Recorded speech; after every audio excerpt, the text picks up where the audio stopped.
載住啲護士同事去一個同事嘅婚禮，啲女仔咧就好開心嘅喺出邊跳舞。後嚟我攰啦，咁咧我新娘子咧就叫我去入屋裏邊咧休息下啦。佢淨係佢唔知阿婆定阿嫲咧喺屋企嘅啫。咁點我瞓低冇幾耐咧，有把男人聲啊出現喎，然後就問邊個喺度啊？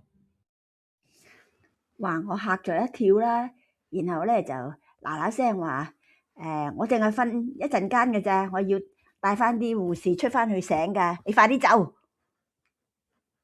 後嚟咧嗰個啱啱結咗婚嘅姑娘咧就話俾我知喎，嗰個係我嘅兄弟嚟啫。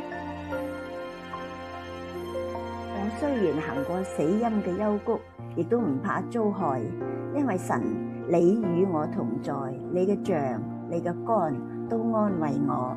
詩篇23篇第4節。